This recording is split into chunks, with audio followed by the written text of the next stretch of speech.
Hello, everyone. Hey, guys, it's me, Hunter. And to my left, as always, is the running man, Jeffrey Runyard. What's going on? I'm here. Well, episode 3. Somehow we're back. You guys like us enough to keep listening. Somehow we're back. So we got a good show for you guys today. We're going to talk about DC stuff.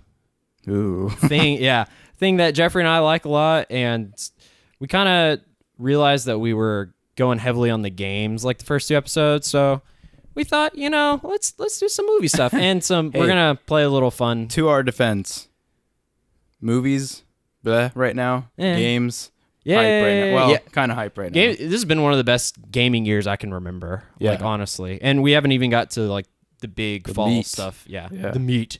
So I guess we'll go ahead and start. What you been playing, man? You been playing anything good? Oh, are we starting with games? Yeah. Well, I'll start with just like what we always do. What we always do. And then we'll go into the movie. What have I been playing? Oh God.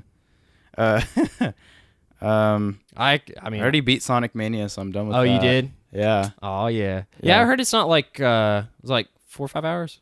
Yeah, it wasn't that long, like That's 3 fine. or 4 hours to beat it, and you could probably speed run the thing in like 30 minutes or something crazy. Oh man. Yeah. I've been playing some like pretty good stuff. I've been out of town for a little bit. I was in Denver and then I went to South Carolina, so I was playing stuff on my Switch. Have you heard of Overcooked? No, I think I've heard of the it. chef game. I think I've heard of it. Yeah. So did you get that? Yeah, it's on the Switch now. So it's this game. It's a co-op game. Well, you can play it single player, but it's meant to be played co-op. Uh-huh. And what it is it's a chef game, and it's like made on Unity, and like there are these little tiny like little chefs, and it's like a fixed camera.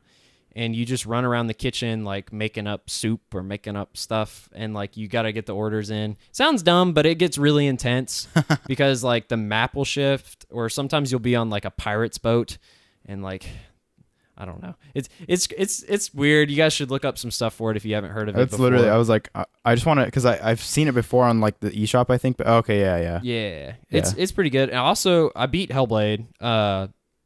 Liked it a lot. Are you prepared to give like a rating on the record? I'm putting you directly on the spot. I would give it like, as a game, I would give it like a 7 or a 7.5, which is good for me on my like on the Hunter scale. And it's kind of interesting because like some people don't take into account like some reviewers don't want to make the like price of it be part of the review. Yeah. Because like, and I agree sometimes with that, but then some people are like, no, the value is also should be part of the review. Yeah. And it's kind of like an experience as well. It's if I was like rating like experiences or something like that, I don't know how I would do that because there's not a whole lot of them. Right. Like maybe VR stuff too, but it's a good experience, and it's like nothing else I've really played before, but there's not a whole lot of game to it. Yeah, lots of walking. I'll definitely play it at some point, but it's not something that I was just like actively like really looking into at the moment. I think if the Nintendo Switch wasn't a thing, I think I would probably have played it by now. Yeah, if that makes any sense. Yeah. Also, I've been playing a lot of stuff actually. That's good. Uncharted. I've been playing Lost Legacy. Oh, that came out. Yeah. I've put about 3 or 4 hours into it. I mean, it feels like Uncharted. It's a good game. It's beautiful. It's absolutely beautiful. It's got like the HDR nice. and everything in it. It still has like, like the big set pieces and stuff like that. But I just entered like the open world type section, and it's really interesting like how they do it, because in the past, like in Uncharted games, like with the collectibles just overall as the game, it kind of had like singular objects. Like it was sort of open a little bit whenever you got into combat situations, but it wasn't a whole lot of like roaming around to do other stuff. And this, like you start out and you're in like this big tower, and you look and you have like a map, and it shows you I need to get like these 6 different objects at some point, but it doesn't tell you how you go get them, which is cool. It works pretty good. It does feel a little weird going into that open world as compared to like Zelda or Horizon, the most recent game, because Zelda you can climb whatever you want to, and Horizon you can explore a lot. With Uncharted, I guess because of like how heavy like the story and everything bases it on, you find yourself like walking into like invisible force fields and stuff like that a lot. It kind of takes you out of it a little bit, but I like the game. It's a good Uncharted game. And it's sort of like a budget piece, like it's $40, and it's also like that's not the only part of the game. That's just like one chapter is like the open section, just like the Madagascar and Uncharted 4. Right. And then one more thing I've been playing, and then we'll get into movie stuff. Uh-huh. Nidhogg 2. Did you play Nidhogg 1 at all? Yeah, I've played it before. Oh yeah, but it's I don't like know. A fencing. And I heard that they're making a second one, but I'm like, what do you even do from there? You know. So the first Nidhogg game was like this. It was like a fencing game where it was 2 players. It was very pick up and play friendly, and basically the goal was just to get to the other side of the. Maybe you can put up a video or something of it, but basically just to get to the other side of the map, and in doing so, you had like a sword and you could like position it in different places. It's just real easy to learn, and it's like the simplest game. Like you could literally learn how to play it. Just like you're thrown into it in the first round, you're like, whoa, what's going on? And then by the second round, you're like, I know what's going on. Yeah, I know what's going on. So the first one was kind of like 8-bit looking. I thought maybe even lower than that. Like it had a really just like basic looking style. Not even like it didn't really have that much of a retro thing going. Style. Yeah, it was just sort of like So the second one kind of feels like the Super NES version of it. Yeah, I did see some of the graphics were a lot pixely, more pixely and stuff like that. And the graphics have been back and forth depending on who you ask because it has this weird art style. It's kind of gross. It looks like Ren and Stimpy or something like that. Like really like almost like 90s like Nickelodeon. I don't know. It's kind of gross looking, but it's kind of cool. It's growing on me. In this new one, you can customize your character. Oh, okay. Yeah, which makes for some really crazy looking fencers. I don't know. Oh man! And also, there's different weapons in this new one. It's not just this like the rapier or whatever that was in the. Oh, okay. Huh. There's like a dagger, a bow, and all kinds of stuff, and it gives you the weapons by random after you die. And also, it's got a lot more maps and just like it's just like the first one, but like more. I like it though. But more. Is it? Do you know how much it costs by chance? It's $20. Okay. Or no, actually, it was $15. It was $15. Okay, I was gonna say it does seem like a $15 sort of game. It's not something I'm gonna sink like a ton of hours into, but it is something that like my brother and I can just sit down, or anyone that I'm having over can just sit down and pick up and mess around with, and it's a pretty fun game. No, yeah, I thought the first one was like for what it was. I thought it was pretty fun though. Yeah. Like well done, you know.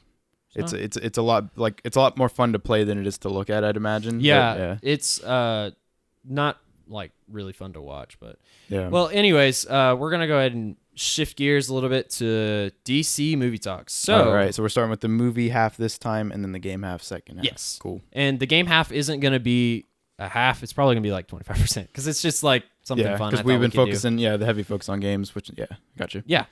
So what I kind of wanted to do is just give a quick update for people about like where DC Universe is at right now. Not looking forward quite yet. We'll get to that in a second. Right. But just so you know, there might be some spoiler-ish stuff just because that's where we're at. Like, yeah.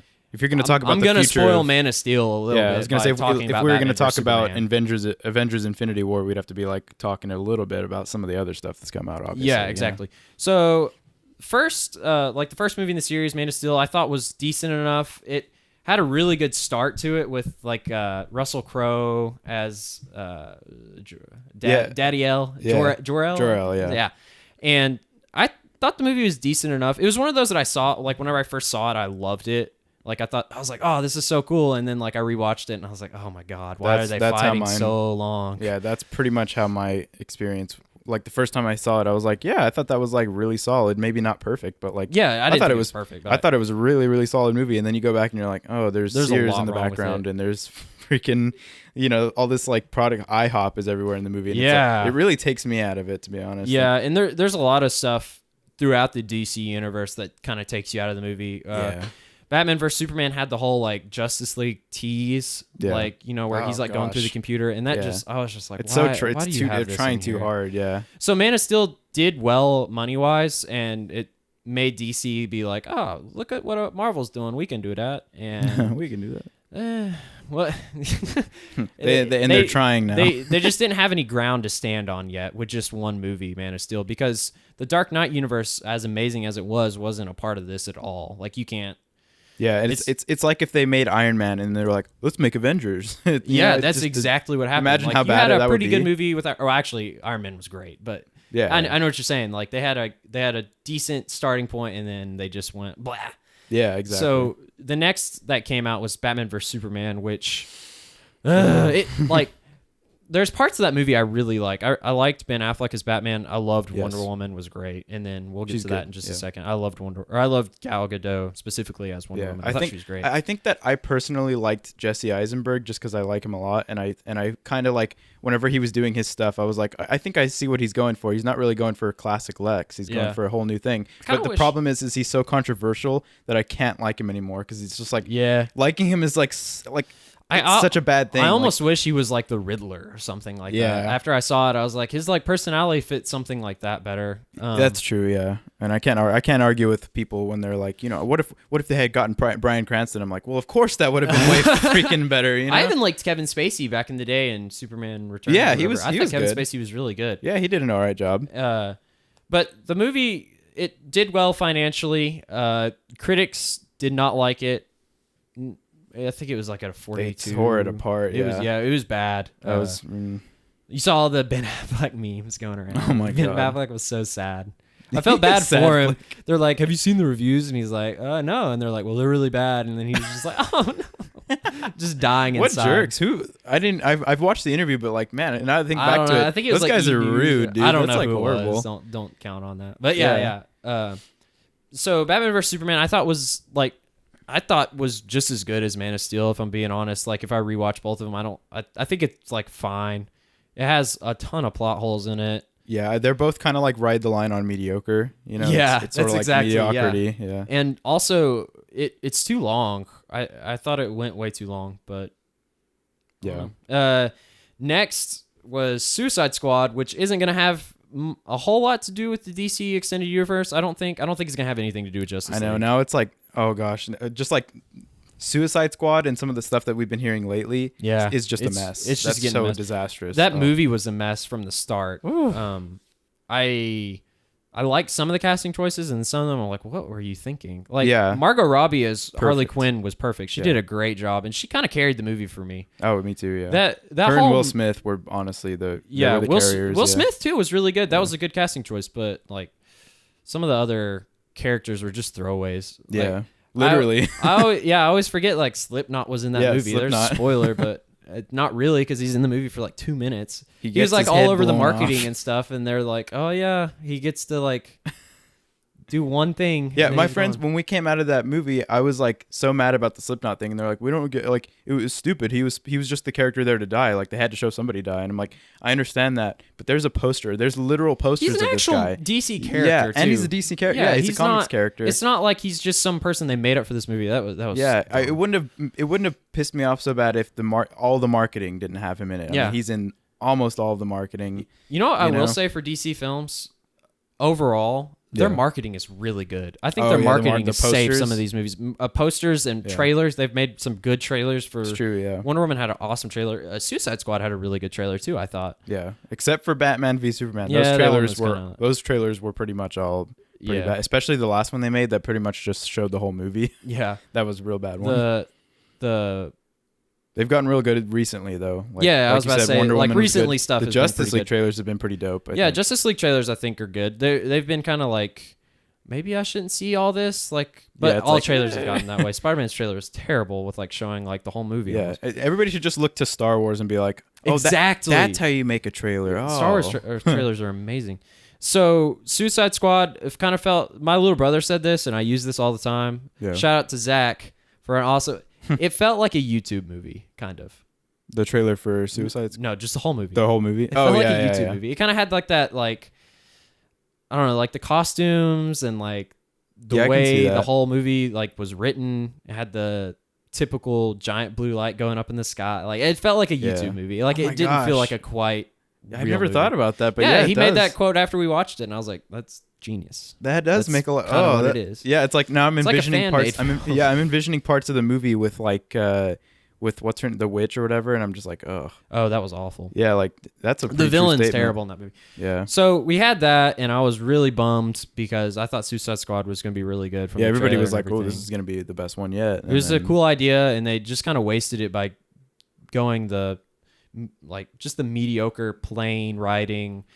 This is crazy, but I think overall, I think Suicide Squad I still like less than Batman v Superman. And Suicide Squad's my Man least favorite. Yeah, definitely. Yeah. And it has like I rewatched Batman vs Superman. I was like, that was pretty good, especially the extended cut. I think people are a little bit too hard on it, but it's definitely not great. It's not a great movie. Yeah, and I wouldn't even say it's like a good movie. It's just like solid, like 6.5 Yeah, but people just like tear it to pieces, and I'm just like, it had some good fights, and there was some good Batman stuff. Oh, I loved the... Jeremy Irons is freaking awesome. As Alfred. Yeah. I loved the warehouse scene as Batman. That was amazing. That's the best scene. That's worth the price of admission. That's like one of the best like Batman fight scenes in a movie. I'd say. Could be the best, yeah.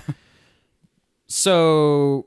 we had all those, and I was like, "Oh my God, DC, what are you doing? You're ruining all these like properties that I love." And then our Lord and Savior, Wonder Woman, has come to save the day because Wonder Woman was amazing. I'm so shocked that movie was as good as it was. Because like it came out, and I'm just like, no hope. It's dead. It's dead. Yeah, it's so done. Everybody's like, it's good. Early reviews are really good, and I was like, dead. It's still dead. And then the movie comes out and it's like, yeah, it's good. And I'm like, what? Yeah. My God. It was like one of my favorite movies so far this year. Like I loved Wonder Woman. It had a good pacing. It had a good like little bit of sense of humor from Chris Pine or whatever. He was great in that movie. It was casted well. Yeah. The time you spend in like was it called the island or whatever, like the Amazonian island? I don't know. The time you spend there is great. It doesn't feel like a drag or anything. Sometimes origin movies, like at the start, you're just kind of like, can we get to where she's Wonder Woman? But no, I loved all the scenes. Where the choices were, I think, part of the reason why it was so good, because it was like, oh, how do we make a Wonder Woman movie? And they're like, how about we take her out of her natural habitat and stick her in like 1940s, whatever, New York or whatever it was. It was like World War One. Was it World War One? 1916, 17. Yeah. Okay, like World War One era, New York, and then see what like that. That's where you get the comedy. So it's like, how do we make this a funny movie for people to watch, but not like try hard? And they put like that's you put her in that scenario, and there's just gonna be jokes. The scene, with the scenes like with her in London or whatever. Yeah. Whenever she was like walking around and like trying on outfits and stuff. Oh man, that was hilarious. Yeah, that's like a really good way to make like genuine humor. Yeah, but then also if there's a war going on, so then it's easy to make the action scenes feel like they're mean a lot. It was an intense movie with like some of the stuff they showed. Like they showed her like walking by the people like hurt, and there wasn't like it had some comic relief in it, but it didn't feel like it was like taking light of the fact that she's like fighting in World War One. Like the scene where she jumps out of the trench is like one of my favorite scenes of the whole year in any movie. That was and it's all like slow mo, and it's like that was amazing. I was just like, yay, go Wonder Woman. I was like standing up. That movie was great, and I think like a week or two after they signed on Patty Jenkins, the director, to direct the second one already, which is great. She did a really good job with it. I'd be like, hey Patty, we got this movie called Justice League. Hey Patty, hey Patty, hey Patty. But the cool thing about it is I read that they had the screenplay and they shot the whole movie like from the screenplay, and there aren't any like unused scenes. Like they used everything, which means Wonder Woman. Yeah. Oh, okay. Which means it was like a really good shoot. Like they didn't have to go back and like reshoot a bunch of like and change stuff from the script because like people didn't like it or something. They just they knew what they wanted to do and they stuck to it. And I like it whenever movies can do that because it doesn't happen a whole lot nowadays. Yeah, no, that's fantastic. No, I mean look at Rogue One, look at Justice League. Oh god, dude. Suicide Squad went through all kinds of reshoots. They changed like the movie. You can tell from the trailers, like they changed a lot of stuff. It's like, oh man, Joker's gonna be in this movie, and then this reshoots happen. It's like Joker's gonna kind of be in this movie. Yeah, Jared Leto was like, I thought I was in like an hour of this movie. Oh man, like that's so 12 bad. minutes. Oh. I'd still like to see that. Maybe version, he was so bad they couldn't put him in. Probably, yeah. Even though that version probably wasn't very good, I'd still like to see it. No, I would. Yeah, I would watch it for sure. So the next like kind of bullet point I have on here is what can Justice League learn from its predecessors to be a good movie? And number one thing I think is, I mean, the movie's already been made, so like there's not like a whole lot they can do at this point. But now it's but anyways, take that out of the equation. What I think like the biggest problem I had with like Batman vs Superman and Suicide Squad to an extent is the plot holes. There's a lot of plot holes in those movies. There's a lot of stuff that doesn't quite add up. I mean, the infamous Martha scene is something that a lot of people go to, but even beyond that, there's a lot of stuff that they should be able to clean up at this point. Oh, like they're spending stuff all this that's money. too convenient, sort of thing. Yeah, or like it just doesn't, like, no one thinks that way, or it just doesn't make sense, or someone showing up at a place when it doesn't show how they like escaped. Like, they just need to clean up some of that stuff. Yeah, I think part of that is the reshoots, which I think the most important. It's funny because I think that you've already said the most important thing that they needed to do, and they've already failed at, which is stick to your guns, like you said. Yeah, write a decent with like script. Wonder Woman did. Yeah, right. That's why the reshoots, those are supposed to be rewrites. When you're writing a script, rewriting a script is fine. Scripts go through revision after revision after revision. With like the thing we're messing with, we've messed with for like months now of like changing up. But anyways, exactly. You have to evolve and make it better. But once you start shooting the movie, you should be set in stone. This is what we're doing. Because if you go back and change stuff, it changes the tone of the movie. It feels like there's other directors, which Justice League actually has other directors. It's got a whole new director. Dude, there's no way that if this movie ends up being amazing, it's gonna be anything is possible. It's gonna be a shock. Yeah, anything is possible in filmmaking if this thing. It's just gone through a lot, and I'm really scared that like you're gonna be watching the movie and it's gonna have like scenes that are hilarious, and then it's just like, oh gosh, it just feels so out of place with the rest of the movie. Like, I've seen movies. Whoa. Lone Ranger is actually a very good example of this. Oh my god, I've happened to have seen that one. It was so bad. Yeah, there is so many different tones in that movie. There's one scene where a guy's like eating a heart, and the next scene like they're like making a joke about it. Like, that movie, like, that and Dark Shadows were really similar, I feel like. But Dark Shadows is a little bit more cohesive and probably a little bit better of a movie, but it still had kind of weird tonal shifts. I don't know why that stuff bothers me so much, but whenever a movie switches tone and it's not consistent, it just, I can't stand that. Oh, no, yeah. It bothers me. It's just like the pacing. If the pacing isn't right, if there's ever a moment where I'm like, can this be over? Then that movie didn't succeed for me. Yeah. I shouldn't leave a movie being like, about time. About time. That was horrible. About time that ended. But one thing Justice League does have going for it, something that like all these movies have had pretty good, except for maybe Suicide Squad, the visuals. Zack Snyder does an awesome job with visuals. Whoever his I've never heard anybody make really a knock on anything that he's done visually. I love the visuals in Batman vs Superman. I said it 2 weeks ago that those like Batman vs Superman like had the closest thing to an actual comic book I think we can get to. Like, it looked like there were scenes where like Batman was like going around and stuff was blowing up around him. I'm like, this looks like I'm reading a comic book. It was so cool. I love the visuals. Wonder Woman had really good visuals at the end scene where she's fighting. It had really good visuals at the end there, and it looks like Justice League is going to do that too, except for maybe Cyborg. Cyborg looks a little bit strange. That's everyone's picking that apart. Yeah, that one's like, what more can you say about it other than it just doesn't really look all that great? He doesn't look like, Cyborg. What's weird about it is I think the actual visuals of it are kind of good looking. Like, I'm like, I don't know. It looks cool. Like, visually, like, I think it's pretty cool looking. It's really busy. So I think that's part of the reason why he gets cut off a little bit. But then something about the way the little cutout of his head moving with it, I think that's what breaks it. Whenever he's like moving around and stuff, it's like you can see like the mixture of like the actual person and then like the CGI, and it almost, there's like some disconnect there. But I don't know. I think that could be something that's just because it's a trailer. And I was about to say with the first trailer, it looked terrible, and this recent trailer looked pretty good. So I think that might not be. There's been movies where the trailers, the visuals in the trailers looked horrible, and then the movie came out and it's like, oh, this actually looks really good. You know, like Deadpool, I think did that. Oh yeah, so, I think so too. The music in all of these movies has been pretty good too. Hans Zimmer did Batman vs Superman. Him and Junkie XL, and Junkie XL is doing Justice League. If you didn't know, that's also the guy who did Mad Max Fury Road. So he's really good with soundtracks. That's something Marvel has trouble with, I feel like. Yeah, isn't that weird? Marvel has trouble with their soundtracks. Kind of suck. They just kind of sound like TV shows or something. Yeah. Anyways, there's like a ton of memorable, like the Wonder Woman theme, like the or whatever. That's super memorable, and I couldn't tell you one like memorable Marvel like anything. Yeah, I couldn't either. Song-wise. I can't think of anything. Yeah, we're talking about soundtrack and songs. Yeah, just to be clear. But yeah, I hope this movie's good. I'm a little bit worried. I'm pretty worried about it. I think it's safe just because it's been the development of it has been so rocky, and it sucks everything that's going on with Zack Snyder, but even like before that, I think they were doing like I've read some stuff that it's been a little rough.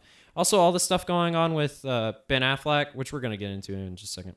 Yeah, Ben Affleck, there's been reports saying that like they're not sure if he's going to be in any more movies after Justice League, or he might be in like a bunch of movies after Justice League. There's been all these different reports. What kind of contract did they sign with him? They were like, "Oh, can you be Batman one time and then please be Batman again?" Like, what kind of what is this contract? Yeah, like, I would have been like, "Hey, man, 5 movies, man." Yeah, okay. But I just hope Ben Affleck like really tries in this. I think he did a good job in Batman vs Superman. I really like his Batman. His Bruce Wayne, I didn't get to see like a ton. Yeah, it kind of wasn't there that much. I think there was enough of it to make like an assumption of how it was. Yeah. And I think it's there's nothing over the top and like, oh wow, this was amazing, great about it. Because I think Christian Bale still kind of does way better as Bruce Wayne, you know? Yeah. But his Bruce Wayne was really good. But there was absolutely nothing wrong with it with Ben Affleck's Bruce Wayne. No. And like I kind of like how they're doing like this is a Batman who's been through a bunch. They showed like the Robin suit and stuff like that in the last one. Yeah, even though I would be, and this is just a personal thing, maybe you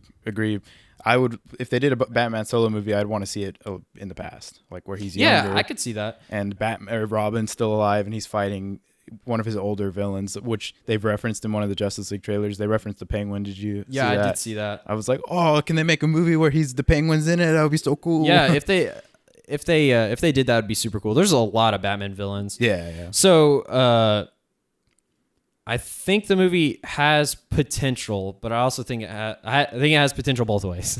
Yeah, it could potentially be awful. It's safe to be scared, but I think being hopeful is good too. Though, I hope it's good, and I hope at least it's like somewhere around the middle. If not, like I hope we don't come out of that saying that was god awful. I hope we're at least like, that was pretty good. It looked really good. The fights were really good. Yeah, if they fail again, it's gonna have to be a complete redo, I guess. I'm a little bit like, which sucks because Wonder Woman was good. So it's Wonder Woman was amazing. That would be really terrible if this movie was so bad that they had to start fresh. They like leave a bad taste in people's mouth. I don't think they're starting fresh after this, because it'll make a lot of money. Even if it's bad, that's true. Yeah, but the villain in this is a little strange to me. Have you read? It's like Steppenwolf, right? Steppenwolf, yeah.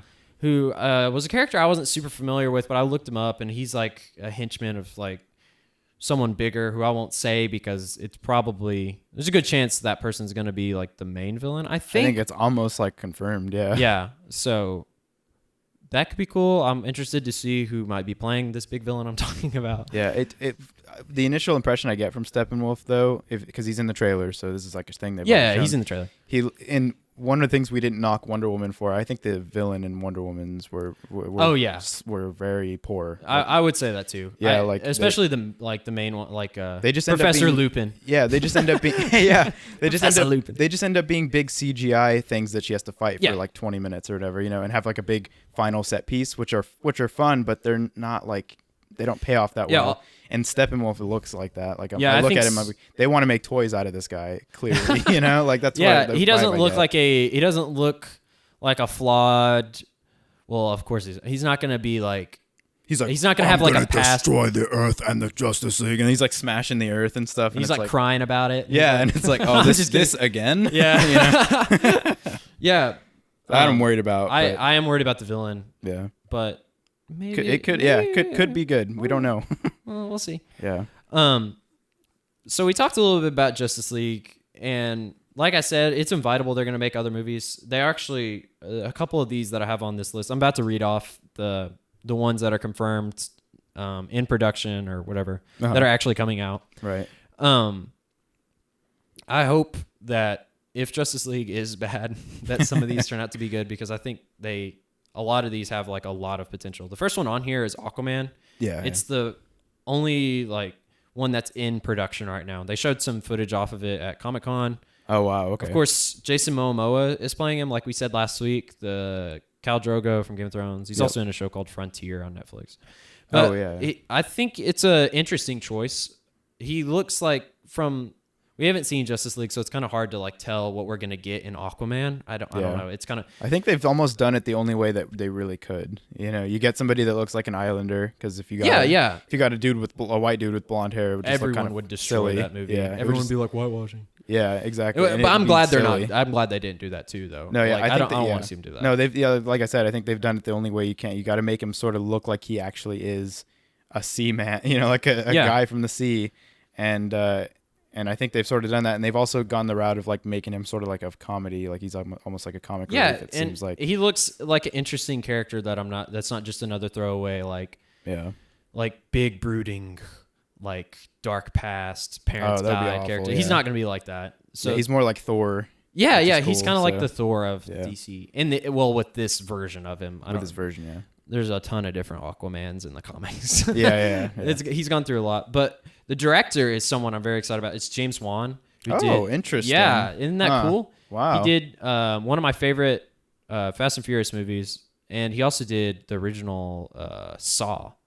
Right? Yeah, that's crazy. So, yeah. I almost want to like look up his things. Yeah, but James Wan's a good director, and doesn't he make a bunch of horror movies? Yeah, he makes horror films. Did he make The Conjuring, or is that? I believe he at least produced it.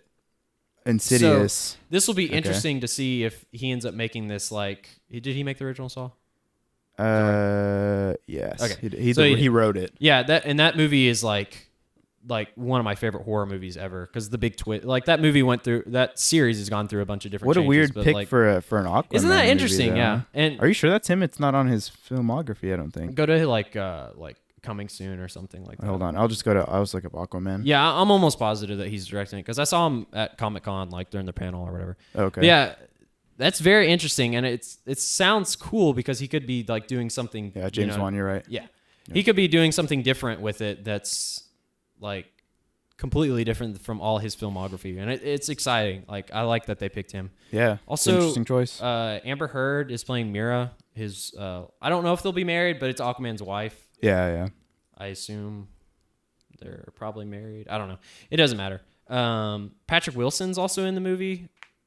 He's playing his brother, who I don't remember, Orm or something like that's his name. I don't remember. I'm not a huge Aquaman reader. Me neither. But you are right though, Orm. Yeah, Orm / Ocean Master. The only stuff I know about / Ocean Master. That's what it says. The only on stuff IMDb. I know about Aquaman is from like Justice League or like Final Crisis and stuff like that. Yeah.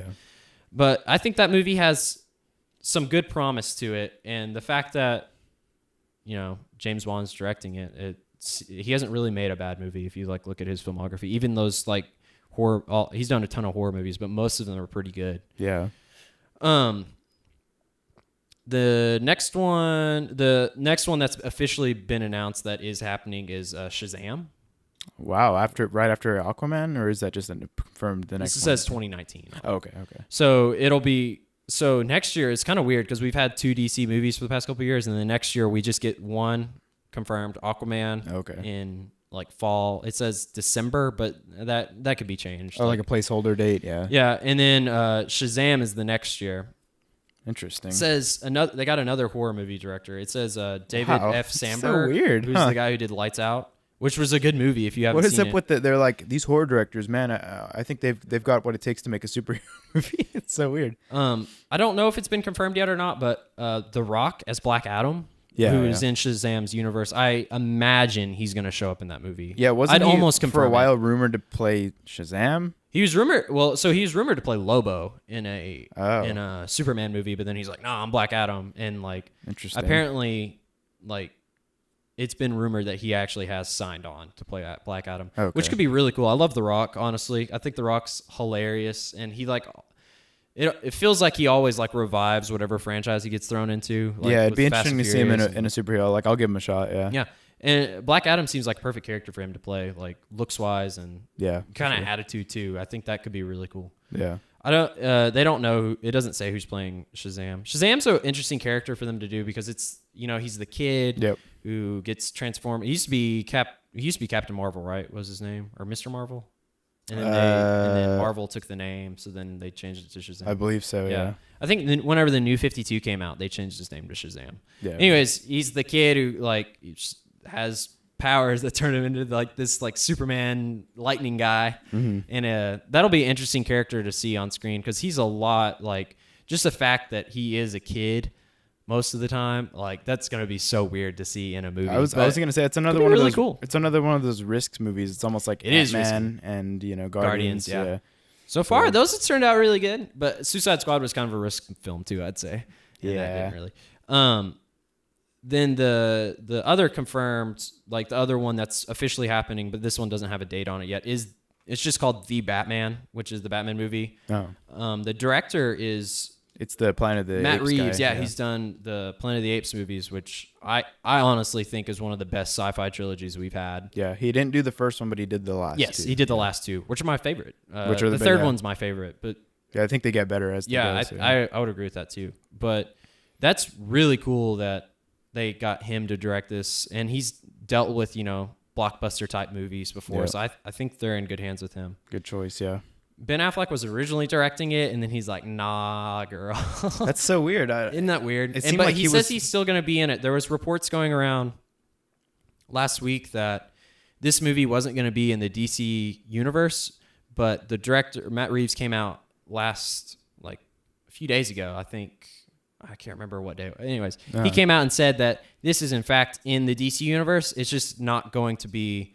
It's going to feature just Batman. It's not going to have, Superman in it or Wonder Woman. He's focusing on Batman, which is perfect. I love that idea. Okay. That it's not going to be. Oh, that's great. Yeah. He could that's what you should have just said in the first place. It's like, it's not part of the DC universe. Well, he said it in like a weird way that people kind of took words out of his mouth, kind of created this like weird rumor. And then he was like, no, I'm definitely. Yeah. So the one thing, also Jeff Johns is writing the script for that. I forgot to say that. Jeff Johns is the guy who wrote Blackest Night, the comic book. Oh wow, which is that's one crazy. Of the best so they got a comic writer to come. Jeff Johns is also in charge of the DC TV universe, which includes the Flash and Green Arrow. So he's good at DC stories. So I'm glad he's writing it. Very cool. Yeah, that one's the one I'm most excited for easily, I think. Yes, I can't wait for that movie. Yeah. They haven't. So there were whenever it first was announced that Ben Affleck was doing it and everything, they posted this video of Joe Manganiello or I can't say his name right. You know what I'm talking about? Joe. Oh yeah. The Joe guy who was Flash Thompson in the original Spider-Man movie was playing Deathstroke in this. But since then, I read up on this a little bit. He says that he's not sure if he's still playing Deathstroke. He says he's under contract, but he hasn't been contacted again in a little bit. I hope they keep that because I think Deathstroke is a cool character to have against Batman. He's really formidable with his fighting style and everything, and it would be cool to see because Joe Manganiello is a big dude, and Ben Affleck. I think he's got the look easily. He looks like Deathstroke. Yeah. But my problem with because I think Slade Wilson. Yeah, Slade Wilson. Wade Wilson. So if you guys didn't know, Deadpool is actually a copy of Deathstroke. Yep. It was trying to make fun of it. Yeah, it's almost like satire. Which is funny because Deadpool got way bigger than Deathstroke ever did. Anyways, yeah, I agree with what you're saying. He has the look of it. He's got the look, but the thing with his acting is I've never really seen him do anything super serious. No. So if I ever watched him do something, because he's very humorous in his roles. Yeah, so it'd be kind of weird if he was going straight, and I would just be like, the last thing I saw him in was the Pee Wee Herman reboot movie or whatever, and he played himself, and I was like, I don't know. Oh boy, I don't know. But I don't know. I mean, he might be good. We'll have to see. I haven't really seen him he was in Magic Mike and he played a stripper. So oh boy, yeah. So his filmography hasn't led me to believe that he's gonna be awesome as Deathstroke. But I still want to see him as Deathstroke just because I would love to see Deathstroke in a movie. That'd be really definitely cool. Yeah. But in just a second, I'm going to talk about, after I go through the rest of these movies, what I'd like to see for this Batman movie, some stories, some different comic book arcs that I like. Oh, before you get to that. Yes. Just because I don't know if this will ever come up, but did we talk about, this is Marvel stuff, but did we, I know it's kind of sorry. This is Marvel. It's okay. Yeah, go ahead. I just want to mention it because I think it's really cool. Did you see the pictures of Cable? Oh, yeah. He looks so good. He looks awesome. They chose perfect for Cable. The only, they were going around saying maybe Brad Pitt's gonna be him, and I'm like, oh no, don't do that. No, yeah, but they chose good person to play him. Yeah, Josh Brolin. Why can't I think of his name? Yeah, which is weird because he's playing Thanos. Because he's also playing that. Yeah, but no. Anyways, he looks awesome. I agree with you on that, man. He looks awesome. I can't wait for Deadpool 2. Yeah. Anyway, some of the comics you were saying. Batgirl is confirmed. Joss Whedon is directing it. Oh yeah, that's right. I heard about that. There's a few people. I was thinking a lot of people are throwing around Emma Stone to play her, which would be cool. That's really. I feel like she's too old though. I want to see them do so. My idea for Batgirl, if it looks like they are making it because he's like officially on to direct. I think there's even a logo out there. If maybe you can find. I don't know. That's cool. But yeah, I'll look. So Spider-Man: Homecoming was like really good, I thought, and I liked it because it was almost like a high school movie. Yeah. But superheroes were in it. I want them to do that with Batgirl. I want Batgirl to be in high school. I want it to be someone relatively unknown to play her, because one of my friends and I were like talking about it. It's kind of cool whenever there's like unknown people because you haven't seen them in anything else. You don't have like a pre. Yeah, no, I agree. Like you said, Emma Stone. I'm like, dang, Emma Stone's like the highest paid actress of all, now currently. I like whenever it first got announced, I was like, she's got a player. But then I was like, wait, no. Let's take this back and let's get someone brand new. Yeah. And I'd like the idea of putting her in high school. I think that'd be really cool. I'd be into that. Yeah. Before all the Oracle stuff happens, like way before that. I don't want that stuff to happen. Even though my favorite like spot of her arc ever is the like that arc. What? Like her leading up to that and then the aftermath of that. Like I really like her as Oracle, and I mean I like her as like mature Batgirl. Yeah. But like you said, they've never explored the origins really of how that happened. Yeah, they kind of have her like in the comic books. They do a little bit, but like she's like in college kind of, or depending on what you read, right out of high school. Yeah, it'd be. I think it'd be cool to see her right in high school. I think that'd be cool. Yeah, I'd be into that. Be like kind of. It'd be different from everything else we've seen too, because we've seen lots of guys in high school movies, but we haven't seen a whole lot of girls go through a lot in high school. Yeah, so I think it'd be cool. There's definitely two white guys talking about this. Everyone's like, nah, you don't even know, man. Like, wait, yeah. No, there's definitely an actress out there who's unknown, who's that age, who would be perfect. The part. I think that there's somebody out there that would be perfect. Just look on Nickelodeon. I'm sure you can find somebody. Just find somebody, or Disney Channel. The only other one that's confirmed, as far as we know, is Wonder Woman 2, which I don't think we have to talk a whole lot about. It'll be interesting to see what time period they put her in. I don't know if it'll be. Oh yeah. It would be kind of weird to me if she like was like in World War One and then was just like, nah, forget about it, World War Two, even though like that was pretty bad too. But I don't know. It'd be kind of cool if they put her in like some random like the 70s or the 80s or something. It was rumored that it was going to be in the 80s, which I think would be kind of cool. That would be amazing. Like Cold War kind of stuff, maybe. Yeah. There's a ton of question marks on here. I'm sure we'll get a Cyborg movie probably at some point. Did I say anything about the Flash? They're making a Flash movie as well. Sorry. There's a lot of movies on here. They're also making a Flash movie, but there's no director signed on for that, so I don't really think there's a whole lot to talk about yet because they're Well, plus we haven't even really seen the Flash. They said there's been several different like directors like sort of attached to it, and then like they're like, no, I'm not doing that. And So, and then Cyborg, Man of Steel 2 is something I'm sure they're gonna have at some point. They better, yeah. The rumors last week were. So they started out saying there was a Gotham City Sirens movie, which is like is it Gotham City Sirens? Is that what they're called? I can't remember. Like the three girl, like Harley Quinn. Oh. Or maybe it's Birds of Prey. Is it Birds of Prey? I'm not sure. I don't know. Who are the three villains? It was like Harley Quinn, Poison Ivy, and somebody else. Catwoman. A movie about those three? Yeah. That'd be awesome. They said they were going to make that, but then they were like, no, we're actually making a Suicide Squad 2. It is Gotham City Sirens. Oh, okay. But I don't want any more of that right now. I kind of want to. Let's just stick to these. You can put Harley Quinn in a different movie. There's also a rumor going around, a Joker and Harley movie. See, this is something DC is like really like screwed up. Is their conversations about these movies? If you have me, who's a huge fan, reading all these articles and isn't quite sure what's going on, that's bad. Yeah. Like I feel like that's bad. Like Star Wars never does that to us. Exactly. No. Yeah. And you know what? We always go back to that because we're such huge fans of Star Wars. Right. Yeah. Did you see how the Joker movie that they're trying to make is also not connected at all? Yeah. They were also saying that there's a Joker origin movie that's not going to have Jared Leto in it, and it would be almost like The Killing Joke or something. That's a terrible idea. Let's not do that. Yeah. What the heck? It's like, let's just cash in on the Joker Let's yet just again. try and confuse everyone by casting another person to play Joker. Like, don't do that. Plus, I don't think a Joker movie would work by itself. I like the Joker being this mystical thing that you're not really sure how he was created. I love The Killing Joke. That's a great story. The animated movie was garbage. Well, it's like you don't have Joker without Batman. You can have Batman without Joker, in my opinion. Oh, you yeah. You can't have Joker definitely. without Batman. I like the Joker as a you character, know? but I don't think he deserves his own movie. That's just my opinion. That's crazy, yeah.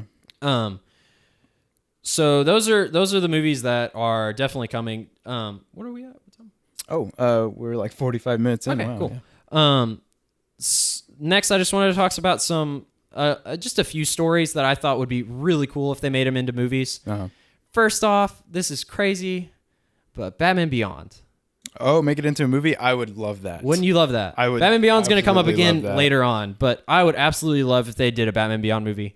Yeah, Batman that's Beyond, my childhood right there. Yeah, that was my favorite show, like growing up. Besides, like the animated series, both of those go hand in hand, kind of though. No, yeah, I really thought that was an awesome For those show. of you that don't know what Batman Beyond is, it started out as, I don't think there was a comic book before. It was the animated series. Yeah. And it's basically in the future. Spin-off of the animated series, pretty much. Yeah, I think like Bruce Timm and...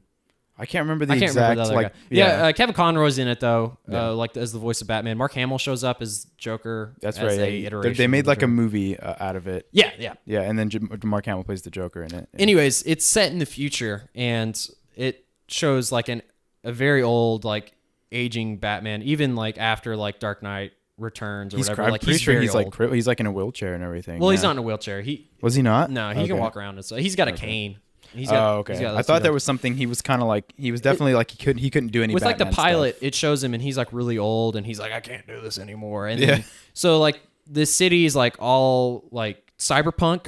Yeah, it's crazy. I would say like, Yeah. and like there's like It's all flying cars futuristic. and it's Yeah. super like picture like the new Blade Runner, but Batman, like there's like a sort of Batman running around. He's a high tech Batman. He can actually fly with like rocket boots and he has all these crazy gadgets. It's a great story though. Like this, I'm drawing a blank. I can't believe I'm drawing a blank on this. Terry? But what is the guy? Who is Batman Beyond like? Terry McGinnis. Oh, so he's not connected relatively to anybody like as far as blood goes. He's not like Tim Drake's son. No. He's completely different, which is cool. Okay, yeah. It's just a kid that like stumbles upon Batman and like figures it out, and he starts off by doing like little errand. I think he steals the suit at the very start. Okay, because it's been years since I've seen the show, so I don't remember any of this. His dad is killed by this group called the Jokers. They don't have anything to do with the actual Joker. It's just like this gang that love Joker and form. They all dress up like him and stuff like that. And then it turns out someone else killed his dad, and like he goes off on a quest. Anyways, there are some really good stories in that series, and they still have a comic book series to this day. That's Batman Beyond. You could, if you adapted that. Imagine if you adapted that into a film and you did it like Blade Runner style, where it looks all like Honestly, I want like Michael that. Keaton to play Old Man Bruce. Oh, that would be so. Wouldn't that be so cool? Because he was because Bruce Wayne, he played him before, and Oh. also he could still play that character good because of like his age and everything now. Yeah, that'd be fantastic. I would absolutely love that. I don't know who I'd want as Terry McGinnis. That's a hard I'd have to choice, think about it. I didn't think about this. Like I've had this idea for a while. Joseph Gordon-Levitt. No, I'm just kidding. Before, I don't know. But no, I think he's a little bit too old. I know, Terry's like in high school. But Terry's a cool guy because he's not like this traditional like nerd like Jeffrey and I that like gets beat up in high school. No, I'm just kidding. Yeah. But no, he's not. He's like this like kind of like sort of popular kid and stuff like that. And it's like cool to see like his character arc with the Batman suit and like what he does and everything. Because like his morals aren't as like pure sometimes, but overall he's I don't know. It just would be awesome. I really would love to see that movie. I don't know if they do that, but if they're like talking about all this other stuff with the Joker, like origin story, like why not do Batman Beyond? No, yeah, I think it would be cool, especially since you're not really infringing on anything if you do it. That's why I'd want it's so it. distantly in the It's so future. distant, like, and I wouldn't want Ben Affleck as Batman. I would want if if you're gonna do as Bruce Wayne, yeah. If you're gonna do a standalone thing that doesn't connect to the universe, it's got to be something like that. So I do agree with you on that. Yeah. I don't know. That's a dream of mine. I don't know. If I don't know. It'd be very expensive. See, all their movies I want to are say that they would expensive, so I never don't know. do that, but they're doing all kinds of weird stuff. Yeah. They're making a Venom movie just randomly because they want to. I guess. Yeah, So Marvel it's or Sony's making a Venom movie. so anything's with Tom possible Hardy, with these movies now. Yeah. which I'm pretty excited for. Not gonna lie. Really? The Venom movie, I'm pretty excited for it. The It's casting. gonna be rated R. Yeah. Oh, that's pretty cool. Yeah. Man, Marvel's so good. We're having a DC show and we're still bringing up some of their properties. Sorry. Marvel's awesome. I love DC. Marvel's good too. Some other stories. Another like Elseworlds one that would be really cool that doesn't have anything to do. I was trying to pick out some like more random ones than just like, oh, they should make a Martian Manhunter movie, like, Right. or a Green Lantern movie, like. So the other one I have on here is Batman Gotham by Gaslight, which, if you don't know, is a story of Victorian era Batman. It basically puts Batman in a different like time.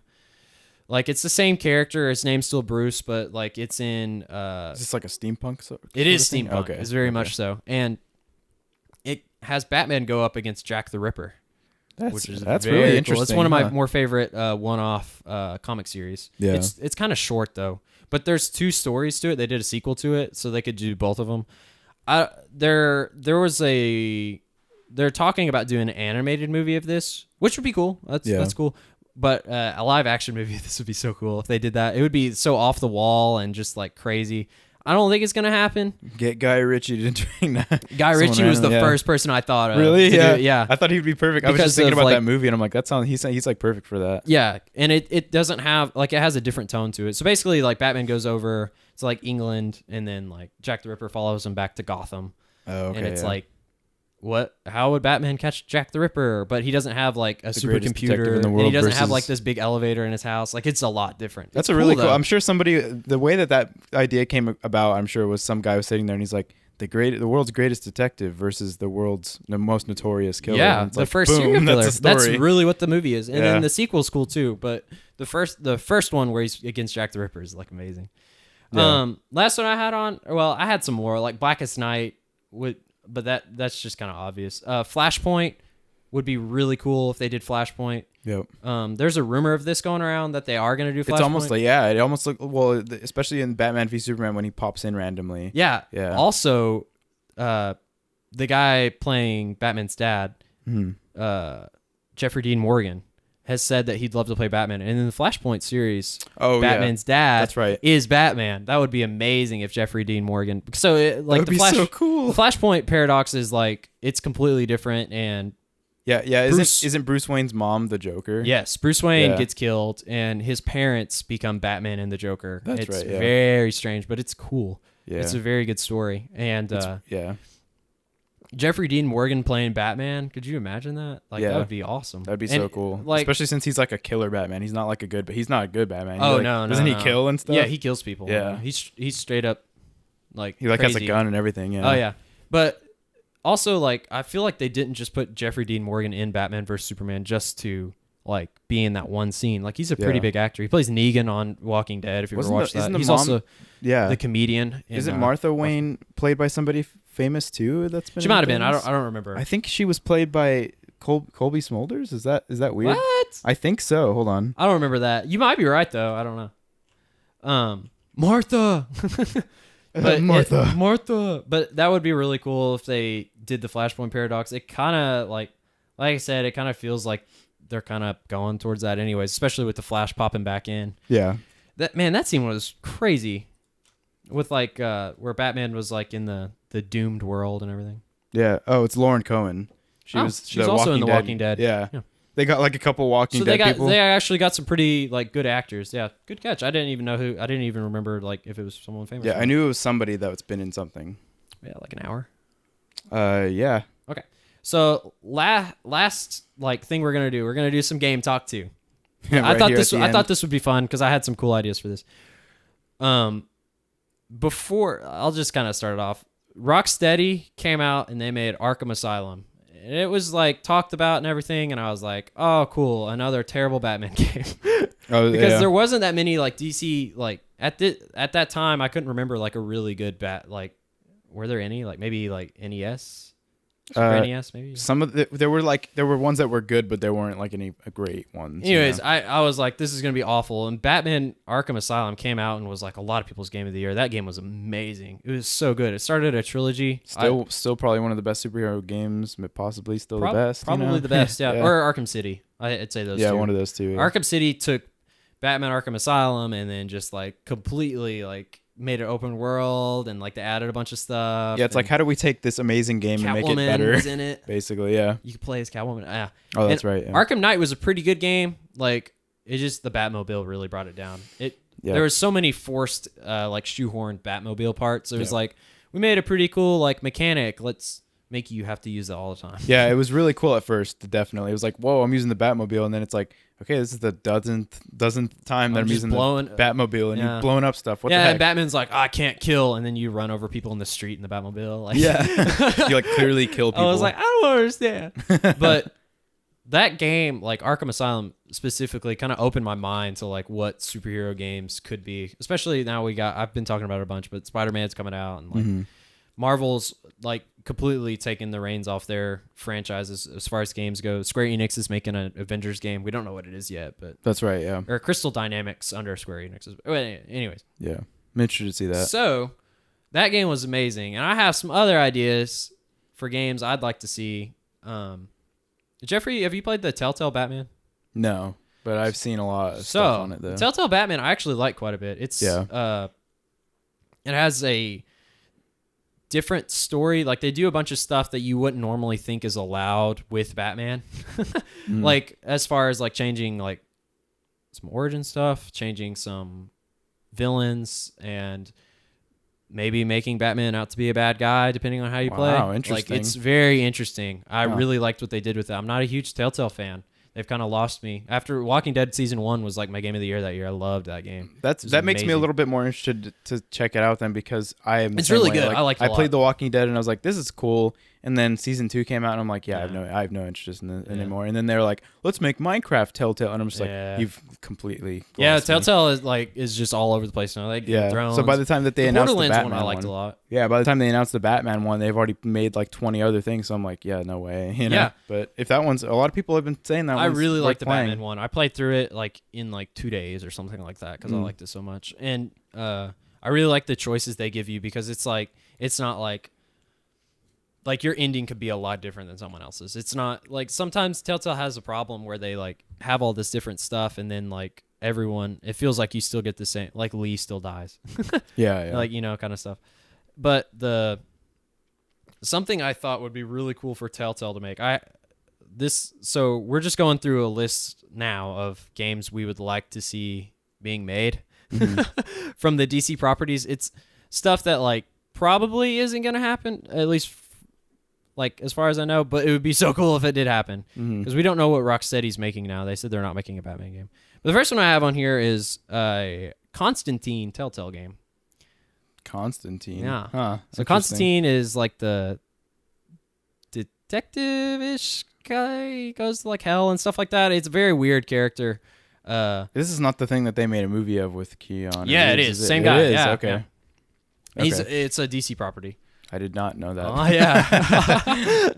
But like really going into the woodwork now with these DC characters. But I think Constantine would be really cool, because he's not really a character that gets into a lot of combat and stuff like that. He's a cool character, but he doesn't. So it'd be really almost more dramatic and a lot of narrative going on. Narrative stuff, yeah, exactly, which is what Telltale really exceeds at. Yeah. And I think that would be really cool.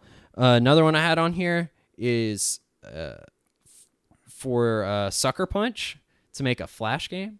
That would be phenomenal. Yeah. Oh my God! Right? My little brother. Another shout out to Zach. He actually gave me this idea. So Infamous Second Son had the power, like the light power. Oh, okay, I'll take it back. Sucker Punch is the one who made the Sly Cooper and the Infamous games. Infamous games, yeah. Really good developer. I like them a lot. Did they make Sunset Overdrive? That's Insomniac. Okay, I get them kind of confused. I get them confused sometimes because I thought Sucker Punch was making the Spider-Man game, but then I was like, oh wait, no, they're not. That's it. Okay. So Sucker Punch is a Sony-owned developer. They make PS4 games, and a Flash game made by them would be amazing because they already had the light power in Infamous Second Son, where you run really fast and you're like zooming by all these people. It almost looks like they're in slow motion. Yeah, they're really good with character development. I think Delsin in Infamous Second Son and Cole in the original Infamous had really cool like character choices and stuff like that. And the design and everything. Yeah. And the graphics always were awesome in those games. They're really good at third person, like gosh, I'm just like imagining being like the Flash and it's like an open world. And and you can just like zoom across the city, and you're like 1 second you're over here, and then you just use your like ability to flash across the city, and that's how you travel around. Oh, that'd be so cool. I mean, Flash has lightning powers. Who else has lightning powers? Cole McGrath. The Infamous game. So match made in I just felt like that was like perfect, and it feels like they already have a game engine in line for that. I don't know how DC is about giving. I mean, they gave out Batman to Rocksteady, so why not give out Flash to? It's true, Sucker yeah. Punch. They're a good developer. It'd be awesome. I'd love for them to do that. That'd be fantastic, yeah. Next one I have on here. Well, this is kind of a two-parter. So we already talked about Batman Beyond and how much I love it. I want Rocksteady to do that next. To do Batman Beyond, even though they've said that they're not doing. They said they're not doing Batman anymore, but still, if they did Batman Beyond, I think that'd be so cool. Like zooming around the city and flying around, and like everything we talked about with the movie, but in a game. What's funny is I want Rocksteady to do something too. But I have one more Rocksteady thing. Oh, you'd have a whole because they're a really thing. good developer. So like I was like, what can I think? But go ahead and say yours. Yeah, I think that your idea would be really cool, but I'd like to see it something more like maybe DLC for Batman. I know Arkham Knight isn't probably the best game to stick it in for DLC, but like I see what Batman Beyond DLC, standalone, or make a standalone game. Like Screw it, Lost Legacy. Yeah, I don't think it's an idea that can make a full on game out of. If you did, I would probably still pick it up and check it out, and it'd probably be good. I'd buy any of these games. Yeah, really, yeah, seriously. But I think it would probably work better if you did like a $30 or $40 like standalone game or something out of it. I think that would be perfect actually. Yeah. But mine is I would want Rocksteady. This is pretty big, but I want Rocksteady to make Superman. Dude, because nobody has made Superman right. Ever since Superman 64. The worst game of all time is Superman 64. We're thinking the same thing there. Yeah, worst game of all time by a lot of people is Superman 64. The ring flying fog, spitting, awfulness that is Superman 64. It was such a bad game. Ugh. But yeah, if Rocksteady could do Superman, I think it'd be really cool. I don't even know how. Just do it. Just if I were, I'd be like. I mean, okay, there's some hurdles with Superman. I was gonna say if I was the person telling them giving them advice on what to do, I'd be like, whatever you were doing with Batman Arkham Asylum, just do that for Superman. Just do that. Just do that, guys. You got it. Just do that, guy. Yeah, you got it. The hard thing with Superman is making him so like you can die in the game. That's true. Yeah. I mean, he's such an overpowered. It's always the hard thing with Superman in movies and comic books. He's like like highly powered. Yeah. It's kind of hard, but if they made it, I mean, that would be amazing. You could like fly up in space and like get health from the sun, or like open world Superman game, but instead of like you have to be a big being open world. I was gonna say instead of you dying being a problem, you can lose by other people dying. Yeah, exactly. Like if you're trying to save the city and something else happens and it sounds corny on the outside if I'm like, oh well, if a car blows up then you lose the level and you have to restart. But I mean that's the same thing with Batman. It's just in Batman you die. You know? Yeah, they'd have to do it like. I mean, there's certain missions in games like where, like GTA comes to mind, where you're escorting something, and if it blows up, like just that on like a big scale. I guess. Yeah, there's times in Batman Arkham where you're trying to save a thing, and then like you're trying to save Warden, and it blows up, and then you just see Batman go like, oh no, and it's just like they just do that, but Superman, you know. But Superman. One more Rocksteady game because I like them. Do it right, yeah. One more. Oh yeah, one more. Okay. Rorschach. Which one? Rorschach. What is that? Like the guy from Watchmen. Oh, okay. Rorschach or whatever. I don't know. Am I saying the name right? I don't know. I don't know anything about Watchmen. Dude. Okay, so Rorschach is the character in the Watchmen. He has like the ink blot type mask. Oh, okay, yeah. You know what I'm talking about? He's got the fedora on and everything. Mm-hmm. He would be really cool in a Rocksteady, like in any game, but in a Rocksteady game, it'd be so cool because he's such a like flawed character. He has a lot wrong with him about like killing people and stuff like that. It would be really cool. And also just seeing the Watchmen universe in a game would be really cool because they had like the End Is Nigh game, but it wasn't really a game. It was kind of like it was like a visual comic kind of thing. But I don't want a Watchmen game, but a Rorschach game would be so cool. They could. What are his powers? So he doesn't have powers. He's kind of like Batman actually. Okay. But he has like a grappling hook and stuff like that. But he also he's a really good fighter. And it'd be cool if like maybe you could play as him, like not as Rorschach, and you're walking around as just whatever the guy's name is. I don't remember. If you're just walking around as a person and stuff like that. He does lots of investigations. He's almost like a private eye with some stuff. At the start of the Watchmen, it starts off and he's like investigating this murder, the comedian or whatever. And I think that would be really cool. So like a little LA Noire vibe in there. Maybe yeah. I think that would be really cool if they could figure out how to do a Rorschach game in the Watchmen like universe, but Rocksteady. Yeah. Pretty much anything that they would do, I'd be into. Yeah, I'd be. Like, does anybody know what their next thing is at all? Or no, they haven't said anything. Dang it, I thought it was gonna be at this E3. Oh man, yeah. Because they've been radio silent for a little while. Yeah. I had a couple other like random ideas, but okay. So IO Interactive, they're the ones. I think so. I had to look it up. They made the Hitman recent game. Yeah. They're independent now. They're not under Square Enix anymore. Oh, okay. That Hitman game, I thought had some really good stuff it did, and then some stuff I didn't like. Yeah. I feel like they could make a really good Deadshot game. Deadshot? Wow, interesting. Because he's the assassin. Yeah. And he's got like I told you, some of these are like kind of off the wall. Yeah, it's like whoa. I don't know. This is just something fun. I thought would be like cool to like. No, but I like the theme of it. How it's like they had some good ideas with this, but if you give them their whole new thing and under this license, then it's like I think they could do something special. So, yeah, I like that. So, I mean, Hitman's not a bad game. I was like, some of the stuff in the game like I thought could be better. If they did Deadshot, that would be so cool. If they gave you like, because he's like a master assassin, and I mean, so is Agent 47. They gave you like sandbox style places to play with, and you just like chose how you want to kill someone. Maybe you plant a bomb in their car. Maybe you like run in with his wrist guns, or maybe you shoot him from like across the street. Like I think that would be amazing if they could do that. That'd be cool. Yeah, I like that idea. One last one, because I guess we're about out of time here. Yeah, getting close. Yeah. One last one I have. This is another one that's really like off the wall, and it probably doesn't.